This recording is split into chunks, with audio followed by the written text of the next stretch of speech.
excluir las ventanas y puertas, de tal manera que de forma independiente las ventanas y puertas tienen que cumplir con una exigencia que está resumida en función a una clasificación, ¿ya? Que se hace en base a la norma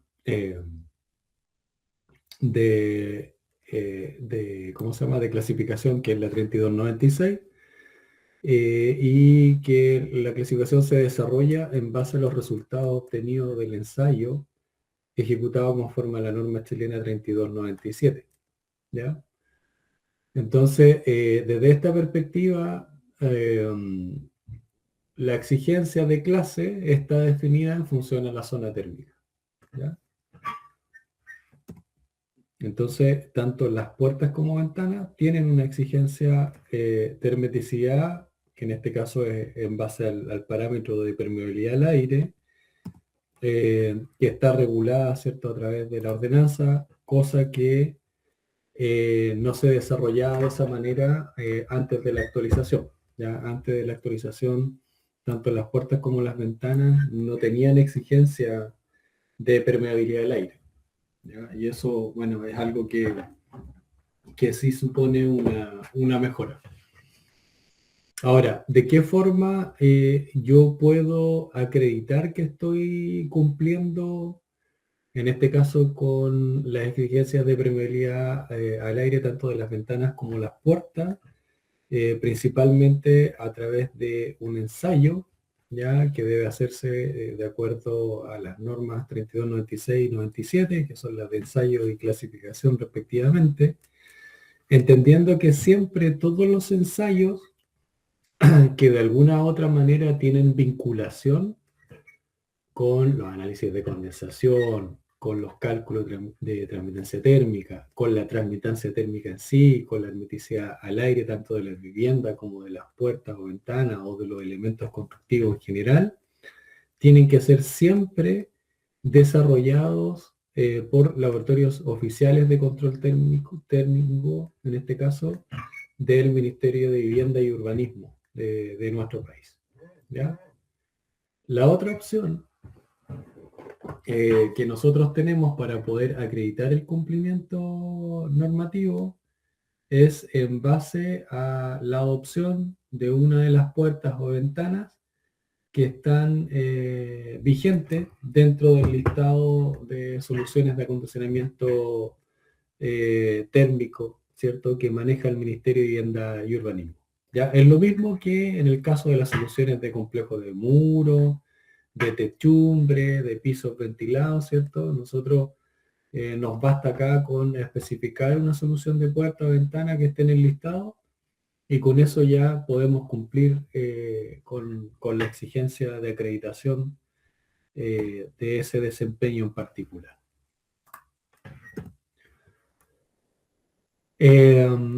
Yo les comentaba que uno de los principales cambios, ¿ya? Que es también un cambio importante para nosotros, no menor, porque hasta antes de eso no había ningún control respecto de la ventilación, es que la actual ordenanza, en base a la modificación que sufrió el año pasado, ¿cierto?, establece de que las edificaciones, ya en este caso las de uso residencial, exceptuando los hoteles, ¿cierto?, tienen que contar con un sistema de ventilación, ¿ya? De tal manera que este sistema de ventilación sea capaz de asegurar, ¿cierto?, las tasas de ventilación que se definen, en este caso, en dos normas nacionales, que es la 3308 y la 3309. ¿Ya? Y obviamente el diseño que se desarrolle, considerando, ¿cierto?, los caudales que están definidos esa norma, el diseño del sistema de ventilación tiene que estar obviamente orientado a promover una calidad del aire interior, ¿cierto?, que se entienda como aceptable, ¿ya? Lo bueno es que la misma normativa de diseño, la 3308 y la 3309, ambas normas establecen caudales mínimos, ¿ya? Que un poco como lo que se muestra acá en este cuadro. Esto aplica principalmente para edificación de tipo educacional.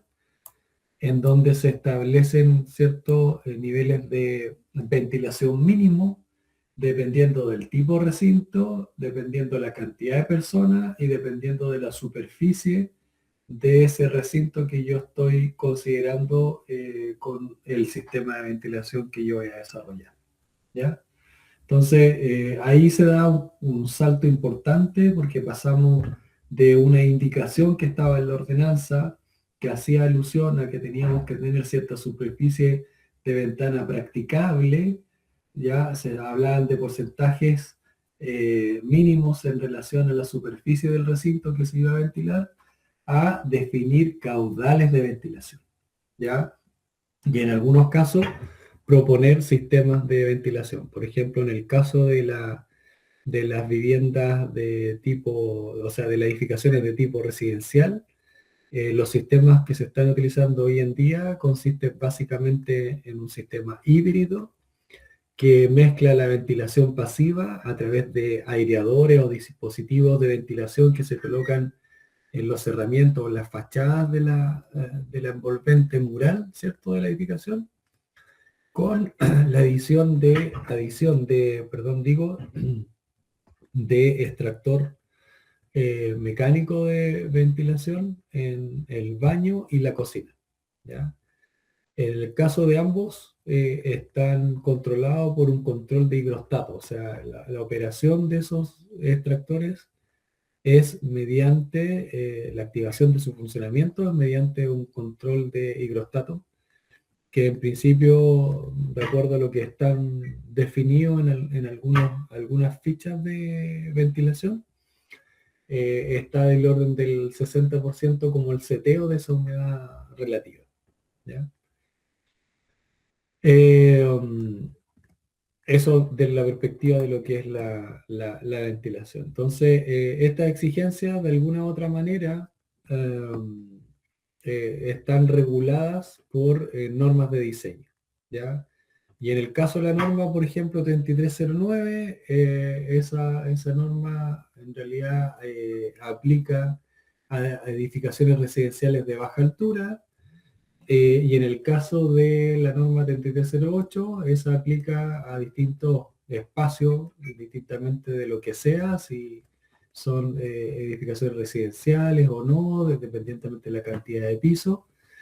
Todo espacio que esté destinado en este caso a la ocupación humana principalmente.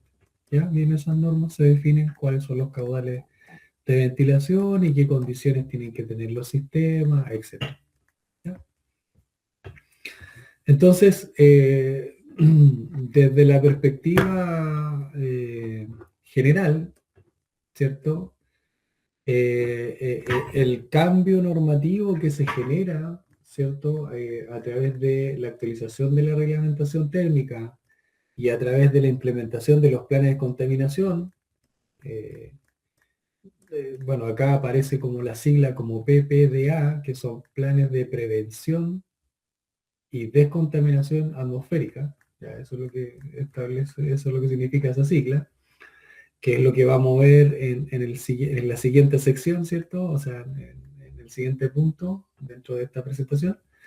En términos generales, significan una transformación importante respecto de cómo tenemos que diseñar las edificaciones en Chile, ¿ya? Y esto obviamente siempre va a obligar a repensar las construcciones y los diseños, ya tanto a nivel de cómo diseñamos como a nivel de cómo construimos, ¿ya? Y sobre todo en etapa de construcción y ejecución de obra, cómo controlamos la calidad de ejecución de las obras, ¿ya?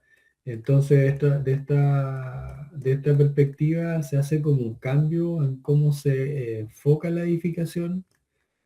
No pasa por el hecho solamente de querer cumplir con ciertos requisitos técnicos, sino que pasa por tener un objetivo que va más allá de eso, en donde la salud, obviamente, ambiental, la eficiencia energética y el confort son parte de la toma de decisión a la hora de hacer diseños de edificaciones, ¿ya? Entonces, de alguna manera, con estas normativas, lo que uno busca es tener una edificación que sea más consciente, donde obviamente no solamente se responde a un aspecto funcional, a un aspecto estético, sino también se aborda como problemática principal, ¿cierto?, la salud y el bienestar de los usuarios de las edificaciones, el clima interior, ¿cierto?, en donde también se considera el clima exterior, y donde de alguna u otra manera se están integrando criterios de sustentabilidad, ¿ya? Eso también es algo que de alguna forma tenemos que internalizar. Entonces, el diseño ya desde hace un tiempo en nuestro país no es lineal, sino que se habla de un diseño que tiene que ser integrado, ¿ya? Principalmente desde etapas tempranas, en donde obviamente las decisiones de los sistemas de ventilación, de la orientación, de los tipos de materiales que vamos a utilizar, tienen que integrarse tempranamente a nivel de fase conceptual, porque siempre una modificación posterior, ¿cierto? Va a ser más compleja y a la larga va a ser más costosa, ¿ya? Entonces, de alguna manera, uno tiene que integrarlo y verlo de esa forma. Ahora, en nuestro país, la calificación energética o sea, ya tiene una dimensión obligatoria, ¿ya? Entonces, en el corto plazo, todas las edificaciones van a tener que tener una calificación, ¿ya? Y eso significa que, de alguna manera, hay un modelamiento energético de todo el parque nuevo construido, ¿ya? Y eso obviamente significa que todas estas dimensiones yo la tengo que integrar también tempranamente dentro del diseño. O sea, la eficiencia energética, en teoría, pasa a ser una especialidad más dentro del desarrollo de cualquier proyecto de arquitectura, ¿ya? Y obviamente todos los cambios normativos en general eh, van a promover el desarrollo de nuevas tecnologías, nuevos materiales, nuevos sistemas constructivos, nuevas soluciones, nuevos objetivos de desempeños para las edificaciones, ¿ya? De tal manera de que nosotros lleguemos finalmente a edificaciones pasivas, ¿ya? Pero con un estándar propio, ¿ya? A edificaciones pasivas, pero con un estándar propio que obviamente siempre atienda a las necesidades, insisto en esto, de solicitaciones climáticas que va a imponer, ¿cierto?, el clima. Ya lo mismo obviamente debería suceder con ustedes. Entonces, haciendo como un resumen de lo que hemos visto en términos generales, nuestro país, en este caso, ¿cierto?, tiene que migrar, ¿cierto?, al año 2030. El primer desafío es al año 2030 poder reducir, ¿cierto?, en un 30% las emisiones respecto del año 2007, pero se proyecta además como compromiso internacional, esto es parte del acuerdo internacional del Acuerdo de París, ¿cierto? Tenemos que también llegar a net cero energía y carbono neutralidad. Ya, esa es como la gran meta. Entonces, visualizando ese objetivo a largo plazo, se han ido estableciendo política pública, cambios normativos, con el objetivo de poder hacer un tránsito hacia esa meta lo menos tortuosa posible, ¿ya? Entonces, ¿cómo hacemos ese tránsito desde la línea base de calidad que teníamos el año 2007 o la que tenemos desde el año 2024, que en términos energéticos la base que se fija para nuestro país es una demanda de energía del orden de los 140 kWh metro cuadrado año, y de ahí tenemos que llegar a net cero. ¿Ya? Hoy día con este cambio normativo lo que corresponde a la nueva edificación debiera estimarse en más o menos un estándar del orden de los 60 kWh metro cuadrado año promedio, pienso yo. ¿Ya? Ahora, de esos 60 tenemos que llegar a net cero. ¿Ya? ¿Y eso cómo se consigue? Bueno, necesariamente incrementando de forma progresiva los requisitos, ¿cierto? De aquí al año 2050. O sea, por lo menos cada 5 años vamos a tener que ir repensando qué modificaciones hacer. ¿Ya? Y eso significa que tenemos que ser capaces de generar capacidades dentro de todo el ecosistema que interviene, ¿cierto?, en estos procesos, tanto de innovación a nivel industrial, a nivel académico, a nivel normativo, ¿cierto? Esto demanda siempre una capacitación como permanente y siempre desde un enfoque de producir innovación basado en ciencia, ¿ya?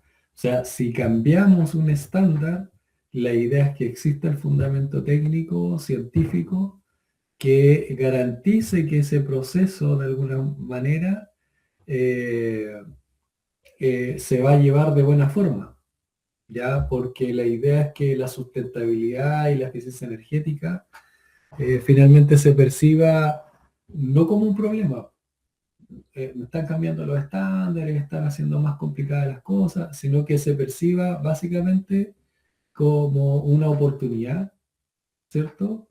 De nuevos y mejores negocios. ¿Ya? Ese es como en realidad el objetivo final, ¿ya? Que la industria al final sepa apreciar o sepa ver en la sustentabilidad una oportunidad de negocio, ¿ya?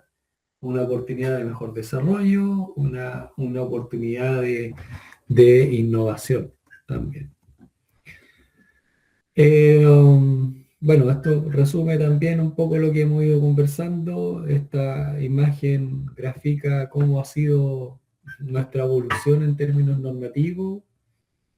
Tenemos el gran desafío de aquí al año 2050 de llegar a ese consumo net cero y cero emisiones. El primer escalón tenemos que cumplirlo ahora el 2030, en poder demostrar que efectivamente fuimos capaces de reducir el 30% de las emisiones. ¿Ya? Ahora bien, eso no se va a conseguir solamente con la edificación nueva, o sea, no solamente con la política vinculada con la nueva construcción, sino que de alguna manera también tenemos que ver cómo vamos mejorando los incentivos, cómo vamos mejorando los estándares, pensando también en la edificación existente, ¿ya? Porque esa es la que realmente dentro del balance global nos va a significar un mayor impacto en términos de disminución de energía o disminución de emisiones. ¿Ya? En el fondo, lo que existe, la edificación existente. Ya, acá hay un mapa que se muestra en términos de cómo a nivel mundial, ¿cierto? Se ha ido evolucionando en términos de incorporar ciertos criterios de eficiencia energética, incorporar sistemas de certificación, ¿ya? Y bueno, nosotros queremos plantear el desafío como país, ¿cierto? Que tenemos que llegar a la carbono neutralidad de aquí al 2050. Entonces, eso nos obliga a ir repensando de forma permanente los estándares y repensando de forma permanente la política, a pesar de que todas las iniciativas que se han ido desarrollando o implementando obedecen a una estrategia nacional de eficiencia energética. ¿Ya? Esto no es algo que se haya hecho de forma repentina, sino que es parte de un proceso más amplio en donde está trazado un objetivo, hay un ordenamiento estructural de cómo se tiene que abordar las temáticas, cómo se tiene que ir instalando la gobernanza, la normativa, ¿cierto?, en nuestro país para que de alguna manera el medio finalmente lo pueda adoptar de la mejor forma posible. Otro aspecto no menor es cómo también en Chile, de alguna manera, se va promoviendo la sustentabilidad y la mayor productividad en el ámbito de la construcción a través de la industrialización, ¿ya? En nuestro país existe como un déficit habitacional, creo que los últimos números están del orden de las 800.000 viviendas, ¿ya?, en el ámbito residencial.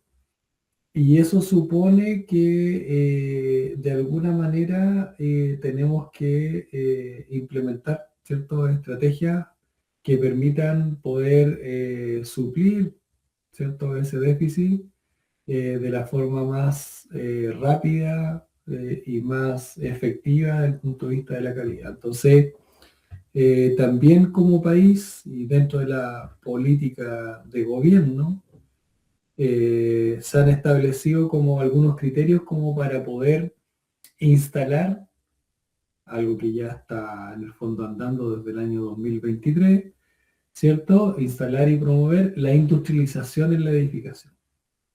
¿Ya? Entonces, nuestro país sacó algunas resoluciones, algunos decretos que están en línea de poder, de alguna manera, establecer un sistema que permita, primero, acreditar empresas industrializadoras y, por otro lado, disponer de una oferta de viviendas tipo industrializada, de tal manera de que las empresas promotoras o constructoras que quieran desarrollar un proyecto de vivienda tengan una especie de catálogo de viviendas que ya están debidamente validadas, ¿ya?, en este caso por el Ministerio de Vivienda y Urbanismo. De tal manera de que se hace el match entre la desarrolladora, la industrializadora, y así, desde el punto de vista de la productividad, ¿cierto?, y los plazos de construcción se logran acortar, respondiendo de mejor forma a las necesidades de vivienda, ¿cierto?, que hoy día adolece nuestro país, ¿ya? Hoy en día existen cerca de 16 empresas industrializadoras, más de 40 proyectos de vivienda industrializadas, en materialidades que van desde la madera, pasan por sistemas en acero galvanizado, sistemas en hormigón inclusive. Bueno, de hecho yo hoy en día estoy liderando un proyecto con una empresa local, que se llama, una empresa de prefabricados que se llama Hormivan, para desarrollar una vivienda tipo industrializada en hormigón, pero no panelizada, sino que una vivienda modular, ¿ya? El diseño de vivienda que estamos desarrollando se configura en base a 5 módulos de hormigón que se van uniendo mediante uniones apernadas, ya que se configuran mediante insertos de acero que son de 8 milímetros de espesor y pernos de unión de 3/4, ¿ya? Eh, y ese viene a ser también un proyecto de investigación que finaliza ahora en octubre de este año y que busca de alguna manera diversificar la oferta de viviendas industrializadas tipo que existe hoy en día en nuestro país, atendiendo a las necesidades específicas de un territorio en particular que es el territorio centro-sur de nuestro país. ¿Ya? Porque lo que uno ha visto también es que de repente se desarrollan soluciones de vivienda tipo que son genéricas y no atienden específicamente a un clima determinado, sino que responden a más de una zonificación térmica y eso a veces en términos de costo y en términos de desempeño puede generar ahí también un efecto a lo mejor negativo, ya en ciertas circunstancias. Y este sistema de industrialización que se está implementando ya desde el año 2023 también adopta los nuevos estándares. O sea, todas las viviendas tipo que se desarrolla normativamente también tienen que cumplir con las exigencias que están definidas en la ordenanza de urbanismo y construcción. ¿Ya? De tal manera de que así se abre un poco la aplicación de estos estándares a esta otra política que trabaja como en paralelo, tratando de mantener ciertos los parámetros de calidad que se están manejando también, obviamente, a nivel nacional. Ya. Ahora vamos a pasar al tercer punto de la clase del día de hoy, que dice relación con el plan o los planes de descontaminación atmosférica que se han ido desarrollando, ¿cierto?, en nuestro país. Yo al inicio, ¿cierto?, de la clase les comentaba que los planes de descontaminación, los planes de prevención y descontaminación atmosférica, ¿cierto?, obedecen a una necesidad de restituir la calidad del aire, ¿ya? Ambiental o atmosférica, producida principalmente por la contaminación de ciertas industrias, y dentro de eso, bueno, se establece una política también que tiene distintas medidas como estructurales, y una de las medidas estructurales está asociada a la protección térmica del sector residencial, o sea, a la protección térmica o a la eficiencia térmica o eficiencia energética de la edificación del sector residencial. Porque, de acuerdo a los monitoreos ambientales que se desarrollaron en distintas comunas de la zona centro-sur de nuestro país, estos arrojaron que las principales fuentes de contaminación, en el caso de la zona centro-sur, tenía que ver con el uso de la leña como combustible para los procesos de calefacción. ¿Ya? La zona centro-sur de nuestro país, las principales demandas son de calefacción, a diferencia de la zona norte de nuestro país, que las principales demandas son de refrigeración. ¿Ya? Entonces, en ese contexto, el Ministerio de Medio Ambiente hizo como una evaluación, ¿cierto? Estableció distintas medidas, unas que tenían que ver con establecer estándares para la edificación, otro tenía que ver como con el recambio de los tipos de sistemas de calefacción que se utilizaban a nivel residencial.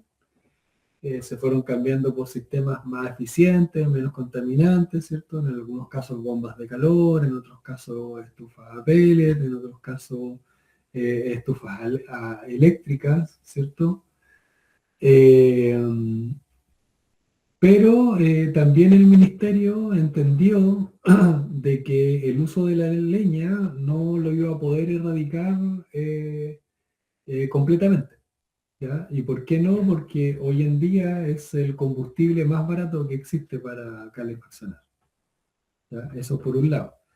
Y por otro es que existe también un nicho de trabajo no menor que depende de ese uso de leña, ¿ya? Que es un mercado informal en realidad, pero que es difícil de erradicar, va a ser muy difícil de erradicar. Entonces, desde la perspectiva de la política, lo que se pensó ahí es decir, bueno, perfecto, no voy a poder erradicar el uso de la leña, pero sí puedo de alguna manera tratar de controlar de que la leña se utilice por menos tiempo. ¿ya? Y eso lo consigo, obviamente, protegiendo térmicamente las edificaciones para que la cantidad de tiempo que esté encendida esa calefacción que es contaminante sea lo menor posible, ¿ya? Entonces, a través de esa lógica es que se implementan estos planes de contaminación y específicamente el punto de vista del ámbito de la construcción, ¿cierto? Se establecen como exigencias normativas asociadas al acondicionamiento térmico, ¿ya? Los planes de contaminación también establecen otras medidas estructurales asociadas al sector transporte, al sector industrial, al sector agrícola en términos del control también de emisiones, ¿cierto? De contaminación. Pero de la perspectiva de lo que a nosotros nos corresponde, ¿cierto? Establece modificaciones en general para hacer más eficiente energéticamente las edificaciones. Yo lo que les voy a presentar acá son básicamente los estándares de dos planes de contaminación eh, que están vinculados con la región del Biobío, ya que en el fondo Concepción pertenece a la región del Biobío, pero como yo les decía que los planes de contaminación se establecen por zonas en cuya monitorización se definió que estaban definidas como zonas saturadas, ¿cierto? Y en ese contexto, dentro de la región del Biobío existen con vigencia actualmente dos planes de contaminación. ¿Ya? El plan de la comuna de Los Ángeles y el plan de las comunas que conforman Concepción Metropolitana. Entonces ahí son más de una comuna, sino que ahí está involucrado la comuna de Lota, Coronel, San Pedro de la Paz, Hualqui, Chicoyante, Concepción, Penco, Tomé, Hualpén y Talcahuano. ¿Ya? Y si ustedes ven las fechas de publicación de los decretos supremos, estos requerimientos datan del año 2019, ¿ya? Entonces, yo le hablaba de un camino en donde teníamos la reglamentación térmica que partió el año 2000, después una actualización el 2007, y de ahí, en teoría, a través de la vía de la reglamentación térmica, se actualiza el 2025. Pero intermedio a eso, por ahí por el año 2014, empiezan a aparecer los planes de contaminación. Ya uno de los primeros planes de contaminación fue el de la comuna de Coyhaique, y posterior a eso el de Temuco y Padre Las Casas, que eran como las comunas que estaban más contaminadas de nuestro país. ¿Ya? Inclusive Coyhaique creo que apareció por ahí en alguna publicación en algún momento como una de las ciudades más contaminadas del mundo por material particular. ¿Ya? Eh, entonces, eso obviamente nos llevó que como país teníamos que ver la forma de revertir esa situación y recuperar la calidad del aire. Entonces, lo que vemos acá a mano derecha eh, son las distintas como estrategias que consideraron los planes de contaminación, en donde la que a nosotros nos corresponde es el mejoramiento de la eficiencia térmica de las viviendas principalmente. ¿Ya? Hubieron otras medidas como asociadas al uso del mejoramiento y la calidad de leña. Dijeron, perfecto, no vamos a poder erradicar el mercado de la leña, pero tratemos de regularla. Ya, regulémosla, definamos que la leña se tiene que, cuando se venda, se tiene que vender con cierto contenido de humedad máximo. ¿Ya? También en esa misma línea se planteó el hecho de generar una red de proveedores de leña certificados, ¿ya? A través en este caso, del organismo pertinente, y eso se fue implementando y efectivamente existen proveedores certificados que venden leña certificada, pero sigue existiendo el mercado informal que no controla la humedad bueno, y obviamente la combustión es menos eficiente y más contaminante. ¿Ya? Ahora, lo que tenemos que tener presente es que los planes de descontaminación atmosférica se fueron implementando por etapas, ¿ya? Y en ambas etapas, tanto en la primera etapa como en la segunda etapa, fueron incorporando exigencias que aplicaban tanto para las viviendas nuevas como para las viviendas existentes. Ya en nuestro país se manejan el Estado, sobre todo para vivienda social y para las familias más vulnerables, maneja unos subsidios ya que le otorga a las familias en el fondo más vulnerables eh, para poder reacondicionar térmicamente sus viviendas. ¿Ya? Cambiar las ventanas, mejorar la aislación térmica de las techumbres, ¿cierto? Mejorar la aislación térmica de los muros, del piso, etcétera, ¿ya? Entonces, eso, en términos de política, se definió que los estándares que estaban definidos en los PDA, ¿cierto? De alguna manera eh, tenía que ajustarse los proyectos de mejora con ese subsidio a los estándares que estaban definidos, ¿cierto? En este PDA, ¿ya? Los subsidios son como del orden de los 120 a 150 UF, que eso es más o menos del orden de $6.000 más o menos. ¿Ya? Esos son los subsidios a los cuales se puede postular. A pesar de ese, o sea, aparte de ese subsidio, existen otros subsidios asociados a la vivienda social, donde uno puede instalar sistemas solares térmicos, sistemas fotovoltaicos, ya las familias más vulnerables pueden postular a eso, ya con subsidios estatales. Ya, pero estos estándares también aplicaban en una primera instancia a vivienda nueva como a vivienda existente. Y se fueron implementando por etapas en donde los estándares se fueron estableciendo de forma paulatina, ¿ya? Y vamos a ir viendo en el fondo cómo fue esa forma en términos de el nivel de la exigencia y de las exigencias que se establecían dependiendo del PDA que estaba vigente en su momento.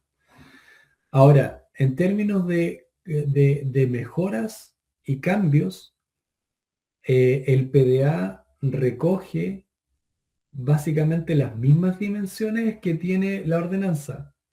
El PDA se empezó a implementar primero que la modificación de la ordenanza. Yo les decía que esto partió por ahí por el año 2014, los primeros PDA, ¿ya? Y con esta restricción que yo les comentaba de que aplicaba en el fondo solamente a zonas que fueron declaradas como zonas saturadas, pero considera un mejoramiento igual de la protección térmica, de los muros, de la techumbre, del piso ventilado, incorpora las infiltraciones, incorpora los riesgos de condensación, incorpora la superficie acristalada, lo mismo que en cierta forma lleva a establecerse finalmente con la modificación de la ordenanza, eh, pero a través de una gestión, ¿cierto?, que hace el Ministerio de Medio Ambiente y no el Ministerio de Vivienda, ¿ya? Pero finalmente la ordenanza hoy día reconoce la vigencia del PDA y establece que en aquellas zonas donde existe PDA, lo que prevalece es la exigencia del PDA en vez de la exigencia de la ordenanza. Vamos a ver que a pesar de eso, hay unas sutilezas que cambian respecto del PDA a la ordenanza, siendo siempre la ordenanza mejor o más exigente que lo que establece el PDA, ¿ya? Entonces, lo que podríamos decir que hoy en día En nuestro país existen dos exigencias obligatorias que están funcionando de forma simultánea. Hay comunas, como el caso de Concepción, en que la exigencia que prevalece es el PDA respecto a la ordenanza, y hay otras comunas que no tienen PDA y lo que prevalece es lo que está definido en la ordenanza. ¿Ok? Ahora, claro, es algo que si uno lo ve objetivamente no debiera ser, ¿ya? No debiera ser, debiera existir un estándar único. No debieran haber dos normativas, pero en realidad los PDA fueron la salida que tuvimos en el país para poder mejorar los estándares tempranamente, porque o si no, imagínense, hubiésemos saltado del año 2007 al 2025. En cambio, tuvimos un paso intermedio que fue a principios del año 2014. ¿Ya? Entonces, que en realidad todo estaba planificado para que el cambio normativo a través de la ordenanza fuera en 2014. Pero ahí se generaron algunas oposiciones a nivel de la industria, del sector de la construcción, que llevó a que el proceso se postergara y finalmente se llevara finalmente a su promulgación recientemente el año pasado. Ya, vamos a ir viendo entonces cómo los planes de contaminación fueron integrándose como estándar dentro de la construcción chilena. ¿Ya?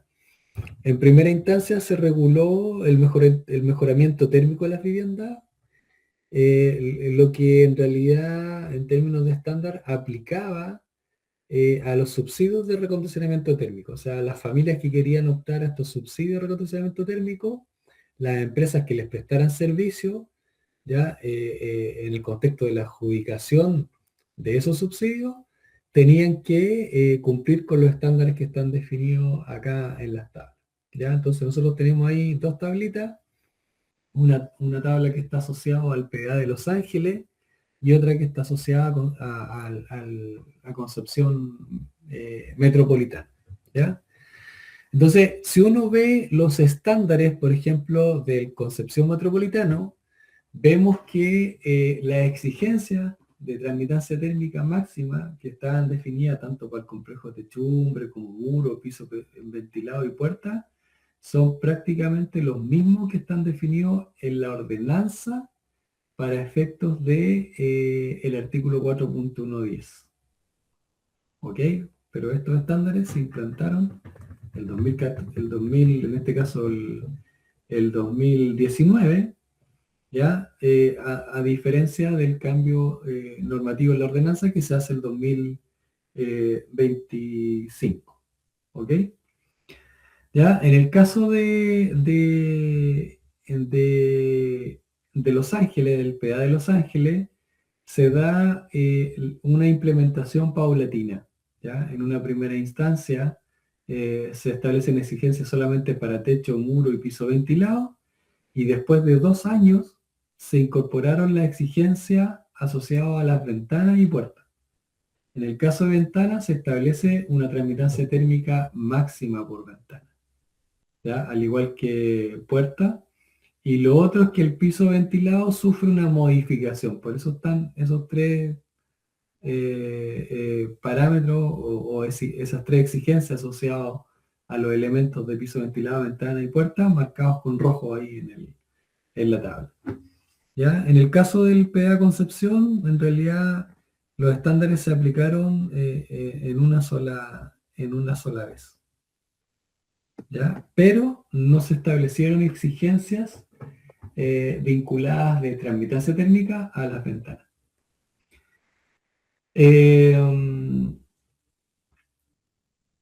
Después, en el fondo, los mecanismos para poder cumplir o acreditar cumplimiento normativo son exactamente los mismos que establece la Ordenanza General de Urbanismo y Construcción. Es decir, volvemos a tener como opción de acreditación el famoso R100 de los materiales aislantes, que eso aplica para los complejos de techo, muro y piso ventilado. ¿Ya? O sea, en ese contexto, el PDA me ofrece exactamente los mismos mecanismos para poder acreditar cumplimiento. ¿Ya? Entonces, tenemos el famoso valor R100, el certificado de ensayo hecho por laboratorio oficial, ¿cierto? El cálculo mediante las normas respectivas, en el caso ¿cómo se llama?, de elementos de techumbre, piso y muro, la 853, y en el caso de puerta y ventana, la serie 3137, tanto parte 1 como parte 2, y la 3117. Y la otra opción es la misma que veníamos viendo desde que hemos implementado los primeros estándares de acondicionamiento térmico, que son en este caso la utilización de una solución que esté inscrita en el Estado Oficial de Soluciones Constructivas para el Acondicionamiento Térmico. ¿Ya? Eso es, en términos generales, lo que tiene que ver con tramitancia térmica. Y aquí hay una diferencia, ¿ya? En lo que tiene que ver con los riesgos de condensación, hay una diferencia, principalmente, bueno, tanto para lo que son los subsidios de recondicionamiento térmico como para lo que son las viviendas nuevas, porque en términos de exigencia se habla que las soluciones constructivas deberán disminuir el riesgo de condensación superficial e intersticial. Se habla de una disminución, ¿ok? A diferencia de lo que dice la ordenanza, es que no debe haber riesgo de condensación, ¿ya? Y la disminución, en términos numéricos, puede ser de 1%, de 2%, de 0,0001%, mientras se acredite que hay una disminución. Ahora, el PDA establece cuáles son los criterios para efectos de poder hacer el cálculo o la verificación. ¿Ya? Básicamente los criterios son similares, ¿ya? En todos los PDA de nuestro país. Se tiene que verificar mediante cálculo conforme a la norma 1973, ¿ya? Y en términos de criterio, se establece que el periodo de análisis, en este caso, corresponde al mes de julio, que para nosotros que es como el mes más frío, más desfavorable. Ya dice que el análisis se debe realizar en las dos secciones del elemento constructivo, la sección de menor resistencia térmica y la de mayor resistencia térmica. ¿Ya? Por ejemplo, si estamos evaluando, por ejemplo, un sistema de muro en base a madera, por ejemplo, tendríamos que evaluar la zona que corresponde a la estructura de madera y la zona que corresponde a la parte que va a la aislación térmica, si es que la tuviese. ¿Ya? Esa sería como la zona más favorable donde va la aislación térmica, y la menos favorable sería la de estructura. Ya, lo otro es que se tiene que hacer el análisis de la condensación tanto superficial e intersticial para ambas zonas. Ya, y esto es importante porque en general, bueno, eso es lo mismo que se establece, que el análisis igual se hace de esa forma en la ordenanza, pero a veces sucedía de que algunos, para acreditar el cumplimiento de los PDA, tomaban el valor de la transmitancia térmica ponderada de la solución constructiva, ¿ya? Y no hacían el análisis de las dos zonas, la más favorable y menos favorable, ¿cierto?, dentro de la solución constructiva, de forma independiente, ¿ya? Obviamente, si consideramos el valor ponderado, va a tener menos riesgo de condensación, ¿ya? El tema es que tenemos que analizar la zona menos resistente térmicamente y la más resistente térmicamente. Obviamente siempre es la que nos va a generar conflicto, va a ser la que tiene menos resistencia térmica, ¿ya? Obviamente. Aquí el PDA establece, al igual que en la ordenanza, de que la temperatura del ambiente interior con la cual yo debo hacer la verificación es de 19 grados Celsius, ¿ya?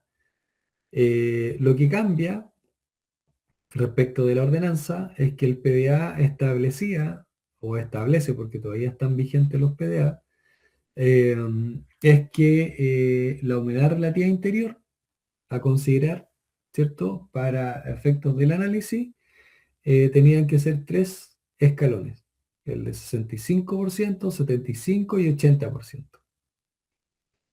¿Ya? Lo que estableció la ordenanza finalmente es que la comprobación, y esa es la diferencia, se hace solamente a un 75%.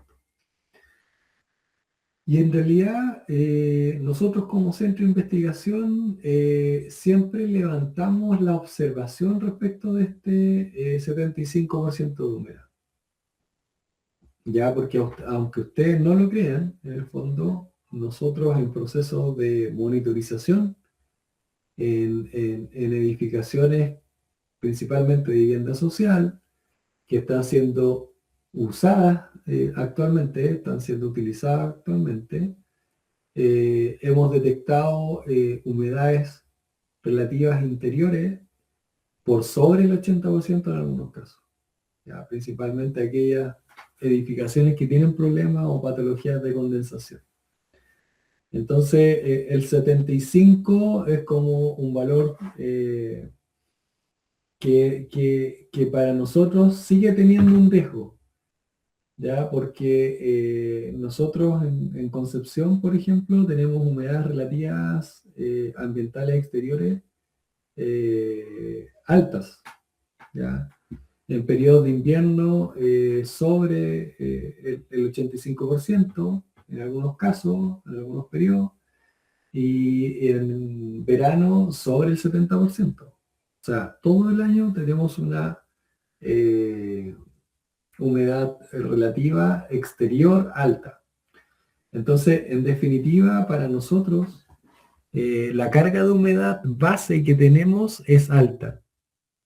Entonces, a veces, aportes por parte de los usuarios que puedan entenderse como aportes normales generan una condición crítica de humedad interior. Entonces, por eso, eh, nosotros de repente cuando hemos hecho monitorizaciones, hemos llegado a humedades interiores en viviendas, departamentos, de superior al 80%.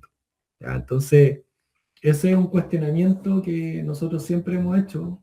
De hecho, eh, nosotros cuando hacemos asesorías de eficiencia energética, asesorías de desempeño hidrotérmico, normalmente nosotros hacemos las verificaciones a 85, 90% humedad. No hacemos las verificaciones a 75%. ¿Ya? Porque a nosotros nos ha pasado que hemos visto proyectos, hemos monitorizado proyectos que a 75% de humedad no evidenciaban problemas de condensación a nivel de diseño, pero resulta que en la práctica, cuando uno va a ver las construcciones, la condensación sí está presente. Y eso es porque, claro, el cálculo, los métodos de cálculo son eso, son métodos de cálculo. Y en la práctica ya no son las mismas humedades, ya no son los mismos valores de conductividad. En obra, los procesos alteran muchas veces las propiedades de los materiales y eso hace de que finalmente la prestación que uno preveía que se iba a generar ya no se está generando. ¿Ya? Entonces, nosotros seguimos insistiendo un poquito en eso, pero desde el punto de vista normativo está definido de otra forma. ¿Ya?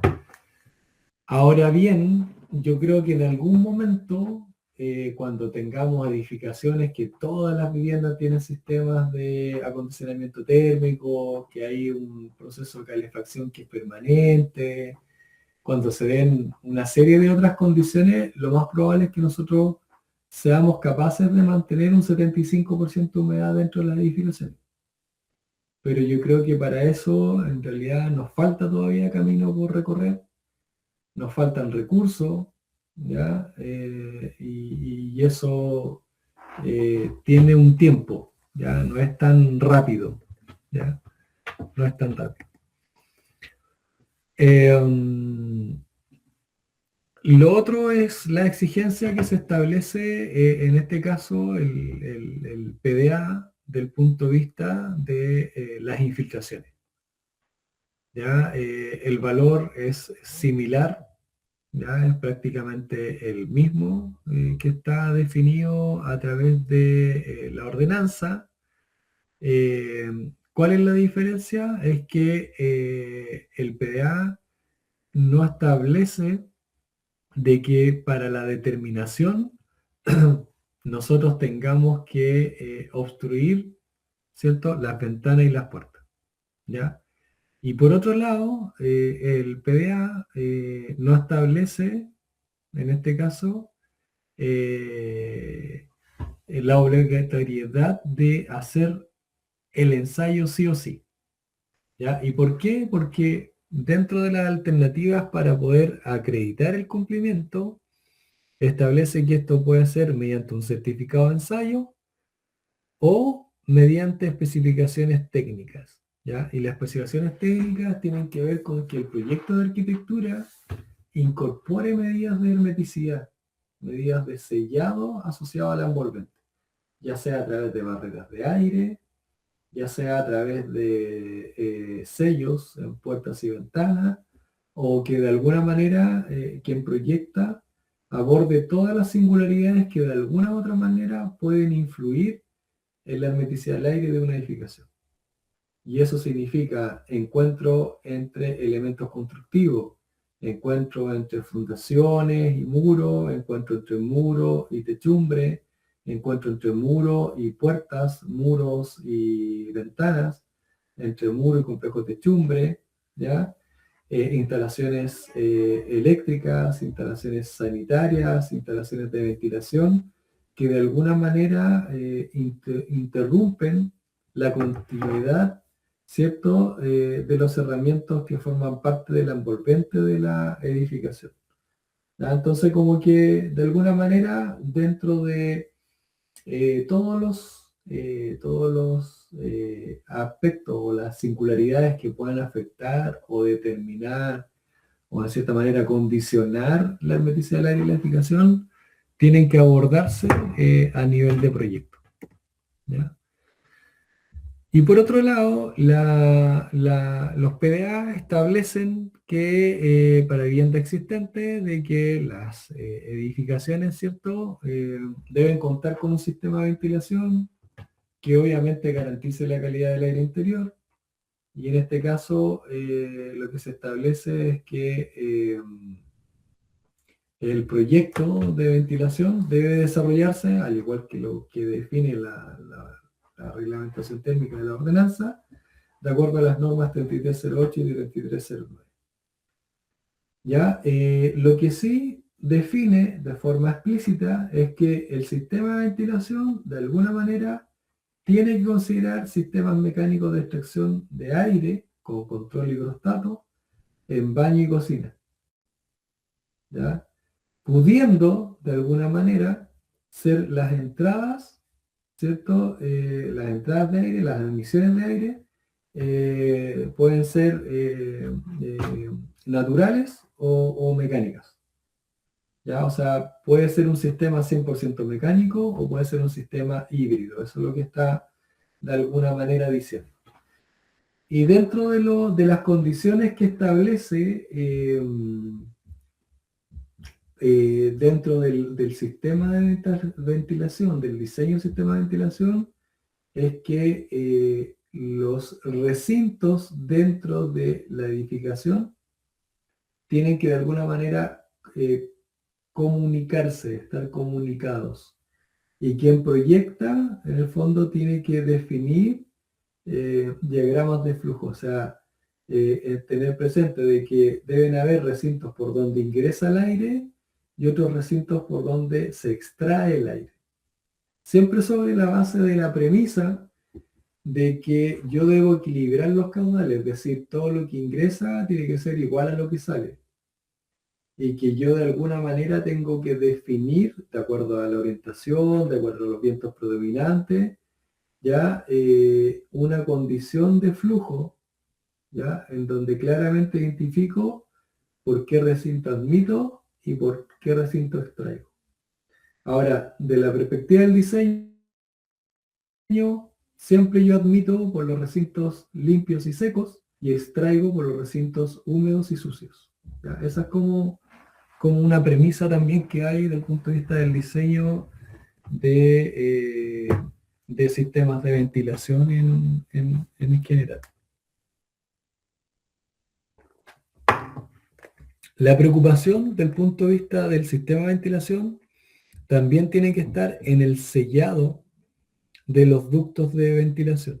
¿Ya? Este sello amarillo que aparece acá, el azul, el rojo, tiene que ver con que en este caso los aireadores que se utilizan para hacer el ingreso de aire pasivo, ya tienen que tener su sellado correspondiente para que no afecten tampoco la hermeticidad, ¿cierto?, de la edificación. Deben los distintos recintos estar comunicados y esa comunicación normalmente se resuelve a través de celosías de paso, que se llaman. Celosías de paso que están entre un recinto y otro. Esas celosías de paso se tienen que dimensionar en términos de su tamaño en función a los caudales de ventilación, sean caudales de admisión o extracción, y cómo se previó la circulación del aire dentro del proyecto. ¿Ya? Es decir, por dónde ingreso, por dónde extraigo. Ahora bien, para el caso de lo que son las viviendas nuevas, ¿ya? Dentro de estas mismas comunas que tienen planes de contaminación, ya los valores fueron implementados con una diferencia de un año, ¿ya? O sea, el primer año operaron básicamente los parámetros para la exigencia aplicaban solamente para edificación existente. Después de ese año que se promulgó en el fondo la resolución del PDA respectivo, empezaron las exigencias a correr, en este caso, para las viviendas nuevas. En términos de valores, son muy similares a lo que están en este caso vigentes en la ordenanza y parecidos a los que estaban en lo que es la vivienda existente. Los mecanismos de acreditación son exactamente los mismos desde el punto de vista de la transmitancia térmica. La exigencia asociada a la condensación es exactamente la misma, es decir, adoptar soluciones que disminuyan el riesgo de condensación superficial intersticial, no que no tengan condensación, es que disminuya el riesgo de condensación. ¿Ya? Esa es una sutileza, pero súper importante de la perspectiva de lo que establece la ordenanza. Ahora, dado este parámetro y otros más, ¿cierto?, que hacen que en cierta forma el estándar del PDA sea un poco más bajo que el estándar de la reglamentación, lo que uno espera es que lo más probable los PDA se modifiquen y los PDA se alinean con lo que está establecido finalmente en la ordenanza general, para que de alguna forma se maneje a nivel nacional un estándar único, o sea, una sola regulación. Y no que exista una que tiene cierta sutileza, que yo las puedo interpretar de cierta manera, que sea favorable, ¿cierto?, para mí como diseñador o como promotor de un proyecto de edificación. ¿Ya? Los niveles de infiltración son exactamente los mismos, están definidas exigencias asociadas a la vivienda en su conjunto y también hay exigencias asociadas a las puertas y las ventanas. Aquí, insisto, que también la diferencia se da por el hecho de que no es 100% obligatorio el ensayo, sino que está la posibilidad de cumplir con el requerimiento sobre la base de solamente especificaciones técnicas a nivel de diseño. Especificar elementos, ¿cierto?, de hermeticidad para la envolvente o para las distintas singularidades que puedan generar infiltraciones, ¿ya? El sistema de ventilación es exactamente lo mismo que está definido para efectos del PDA en las viviendas existentes, ¿ya?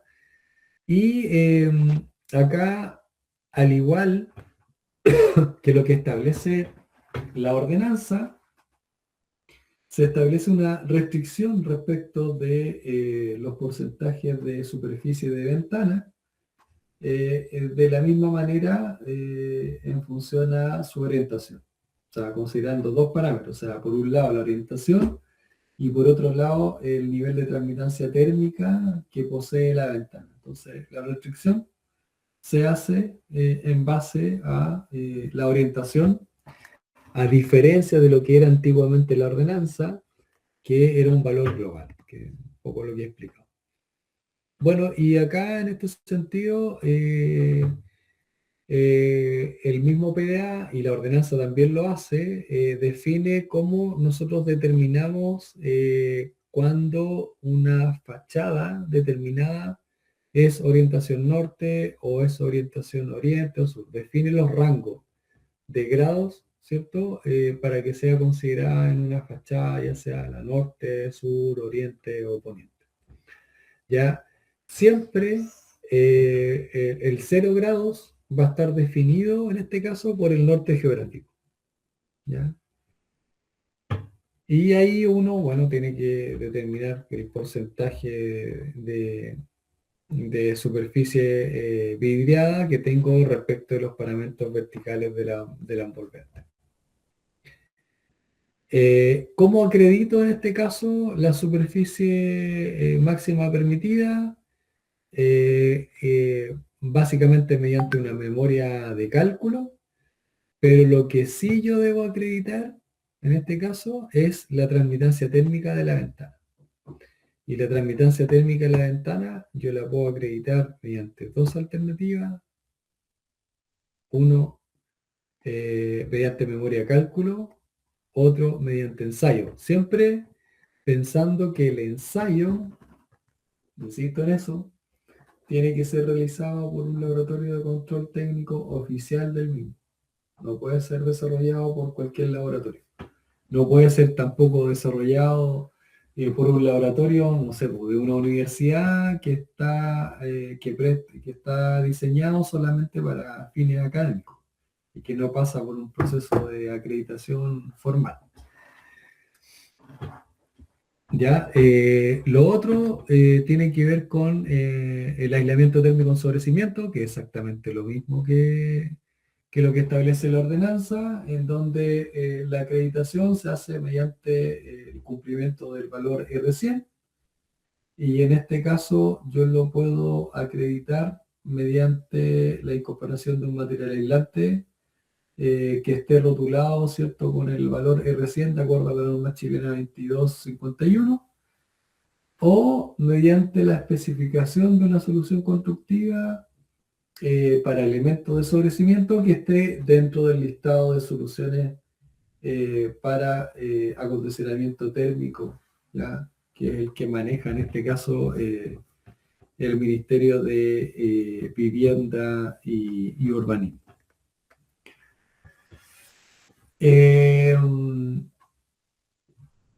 Los PDA en sí establecieron algunas herramientas como de apoyo para que el diseño, ¿ya?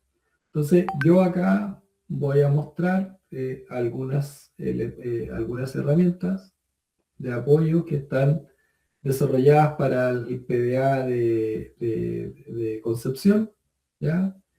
Principalmente, y el PDA de Los Ángeles, que son los de la región del Biobío que hemos estado viendo, ¿ya? Y eh, acá lo que hizo en el Fondo del Ministerio de Vivienda es desarrollar soluciones tipo, ¿ya? Entonces, desarrolló un conjunto de fichas, ¿ya?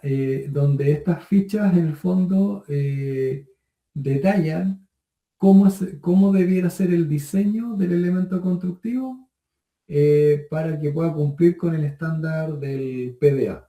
¿Ya? Entonces, en términos generales, el Ministerio desarrolló, por ejemplo, para temas de hermeticidad, desarrolló 4 fichas para el PDA de Concepción y de Los Ángeles. Para muro desarrolló 15 fichas, tanto para Concepción como Los Ángeles. Para piso 4, para techumbre 4 y para ventilación se maneja una que es genérica. Ya esa ficha de ventilación es genérica, es la misma indistintamente de la localidad, porque lo que busca es básicamente ver cómo se resuelven, en este caso, la hermeticidad, ¿cierto?, de la edificación. Entonces ahí muestra técnicas de sellado, de encuentro, de instalaciones eléctricas, de los ductos que intervienen la envolvente, etc. ¿Ya? Entonces, por ejemplo, aquí se muestran algunas de esas soluciones típicas. Yo coloqué solamente los detalles, no la ficha, pero las fichas ahí ustedes las pueden ver si la quieren revisar en en el link que estaba en la diapositiva anterior. Ya acá yo lo que quiero de alguna manera mostrar es que las soluciones son relativamente genéricas.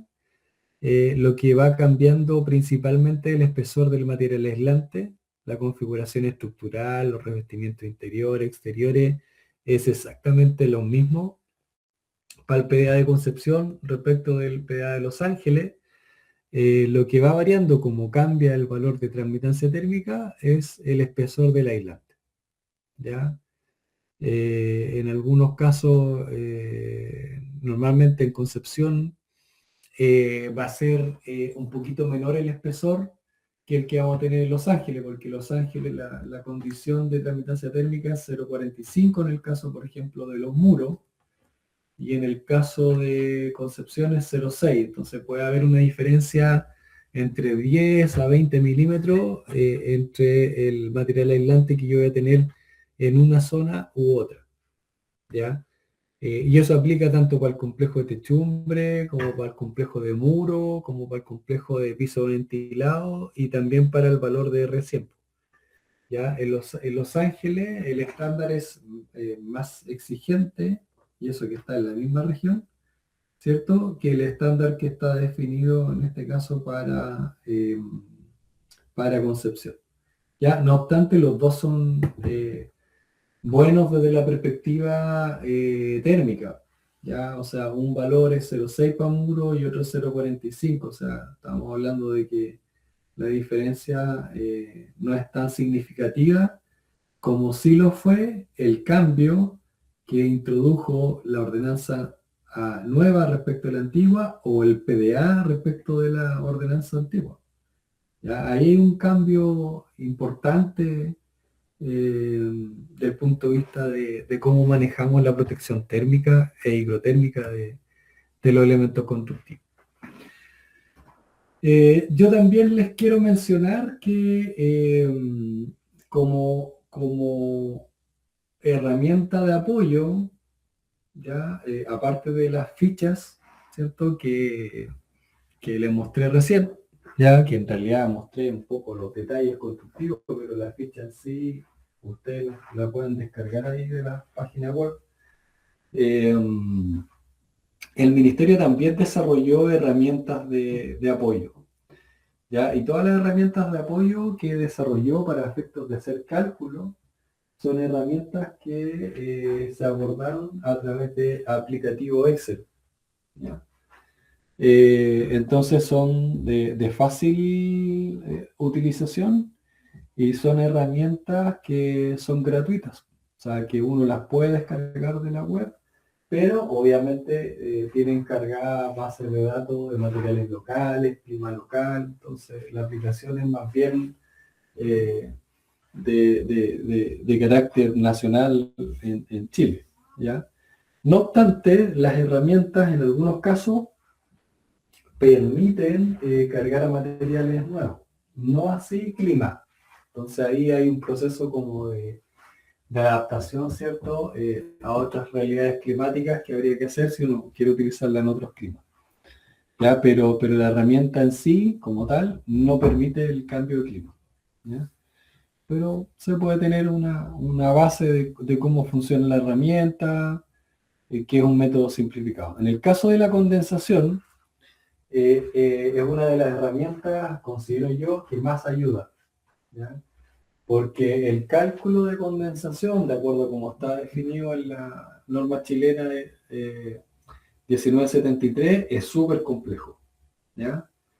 Es súper complejo entender la norma y en ese sentido el desarrollo de la herramienta de apoyo vino en el fondo a facilitar bastante el análisis de condensación para quienes no manejaban bien, ¿cierto?, el cálculo a través de la norma 1973. Ya aparte que se establece como un método simplificado. Nosotros creo que tenemos una clase donde vamos a ver ensayos y herramientas, ¿ya? Y ahí vamos a entrar como más detalle, vamos a utilizar esta herramienta, la vamos a ver con más detalle para que vean que en realidad es mucho más sencillo su utilización de lo que pudiese significar hacer un cálculo específicamente con la norma a la cual se hace referencia, ¿cierto?, en el PDA. ¿Ya? Entonces, por ahora, solamente les comento de que a través del PDA y a través de la reglamentación técnica se generaron herramientas de apoyo para poder hacer las verificaciones, ¿ya? Y que son las herramientas oficiales. ¿Ya? También el PDA definió también una herramienta para hacer la verificación del cumplimiento de la ventilación. ¿Ya? Entonces también hay una herramienta que ingresando, por ejemplo, la cantidad de dormitorios que tiene, la superficie de los recintos, establece cuál es el caudal de diseño que nosotros debiéramos tener. Y ingresando nosotros el caudal que define el proyecto de ventilación, podemos hacer la contrastación si es que el proyecto que se está integrando a la vivienda en términos de ventilación está cumpliendo o no con lo que establece la exigencia de la norma chilena 3309 en ese caso. ¿Ya? Entonces tenemos la herramienta de condensación, bueno, como herramienta de apoyo tenemos las fichas por un lado, tenemos la planilla de condensación y la planilla de ventilación. Y por último, ¿cierto? ¿Cómo se llama?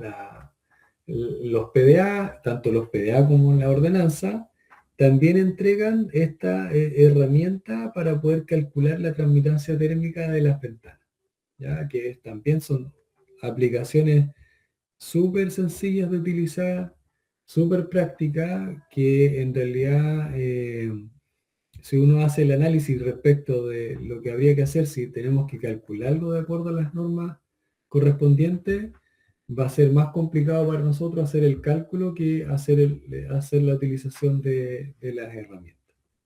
¿Ya? Entonces, yo creo que siempre es importante cuando se está pensando en implementar ciertas normativas o la comprobación de ciertos desempeños, que eso venga de la mano del desarrollo también de herramientas simplificadas, de fácil uso y que estén disponibles, porque en definitiva, por ejemplo, en el caso de condensación, si yo digo, perfecto, voy a tratar de hacer el cálculo con la norma, se me complica la norma, yo tengo la posibilidad de usar un software de análisis hidrotérmico, como por ejemplo como el Buffy. Pero ese software, en el fondo, la licencia anual está del orden de los 5 millones de pesos, ya $5.000,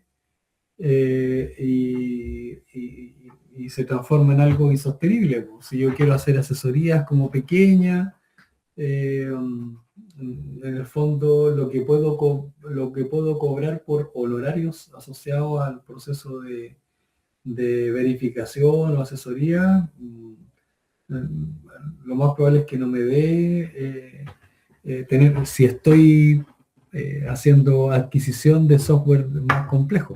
Entonces, todas estas herramientas, como la de ventilación, cálculo de transmitancia, la de condensación, las mismas fichas PDA que son gratuitas, facilitan un poco el proceso y también nos sirven para guiar en cierta manera cómo hacer el camino hacia el cumplimiento de esos estándares. ¿Ya? Igual yo les comenté que en el caso de la calificación energética, que la vamos a ver también en una clase, más adelante, la calificación energética también desarrolló su propia herramienta. ¿Ya? En realidad uno no necesita tener un software de simulación energético para hacer la calificación energética. ¿Ya? Uno tiene una herramienta que tiene su manual debidamente explicado, en donde el ministerio en su momento desarrolló capacitaciones masivas, en donde es una herramienta que se va actualizando de forma permanente, ¿ya? Y si eso lo llevamos además a los sistemas de certificación que se han ido desarrollando también en nuestro país, todos los sistemas de certificación ofrecen la posibilidad de utilizar herramientas propias, o sea, las que ofrece el mismo sistema. A pesar que algunos sistemas, como la certificación de edificios sustentables, da la posibilidad de utilizar software de simulación dinámica más complejo, ¿ya? Pero porque la certificación de edificios sustentables aplica a edificios de gran envergadura, pues, en donde podemos hacer una evaluación, no sé, pues, de un edificio de 500 metros cuadrados, pero también podemos hacer una evaluación de un edificio, no sé, pues, de 10.000 metros cuadrados. Entonces, de esa perspectiva, siempre las herramientas que ofrecen los propios sistemas se entienden como una herramienta de apoyo. Ahora, si yo tengo la capacidad de tener un software, manejo también desde el punto de vista profesional el funcionamiento de ese software, bueno, a lo mejor mi camino es ese. Ya puedo hacer el proceso de diseño utilizando esa herramienta, pero si no, utilizo las herramientas que me entregan, en este caso, el propio sistema de certificación o el propio estándar, ¿ya? O la misma calificación energética, lo que sea. ¿Ya? Entonces, eso es importante que igual ustedes tengan presente que a la larga, si es que se van estableciendo estándares, se vayan visualizando de buena forma, en el fondo, los mecanismos de acreditación y también las herramientas de apoyo, ya que permitan, por un lado, facilitar el proceso de asesoría o el proceso de diseño, y por otro lado, también facilitar el proceso de fiscalización. ¿Ya? Porque obviamente en todo esto debe haber siempre una fiscalización que haga como un acompañamiento un seguimiento de lo que se está haciendo. ¿Ya? Y con eso, en realidad, finalizamos en el fondo el contenido de la clase del día de hoy. Ya esto es lo que yo tenía preparado para hoy día. Bueno, hemos visto en realidad eh, bastante información relacionada con los sistemas, ¿cierto? De normativos de Chile. Y la idea es que de alguna manera, en la clase que vamos a tener el día sábado, nosotros podamos ir viendo y conociendo en qué ha progresado Bolivia respecto de estas materias. ¿Ya? Entonces, La idea es que ese trabajo de taller o esa clase de taller esté enfocada principalmente en eso, ¿ya? Para después pasar a un segundo taller que va a ser no el sábado, que no este sábado, no pasado mañana, sino que el siguiente, en donde ya vamos a ir viendo y cosas que ustedes van a tener que buscar y proponer, soluciones típicas que ustedes o sea, que ustedes utilizan normalmente en Bolivia, y hacer un análisis de verificación de cumplimiento, teniendo presente los estándares que se están tratando de implementar en el país de ustedes, ¿ya? Esa es un poco la dinámica. El taller se va a desarrollar en primera instancia de forma guiada. Las primeras horas voy a estar yo tratando de resolver dudas y ya después es trabajo autónomo durante el periodo de clase, ¿ya? Ahí, bueno, dentro de la clase voy a presentar el planteamiento del trabajo, vamos a ver las fechas de entrega, que eso lo estoy también ahí viendo y tengo que también conversarlo con Néstor para no salirme de las fechas límites que el programa también define, ¿ya? Eso. No sé si tienen alguna duda o tienen algún comentario que hacer respecto de lo que hemos ido viendo hasta el momento. No sé si hay alguna duda en ese sentido.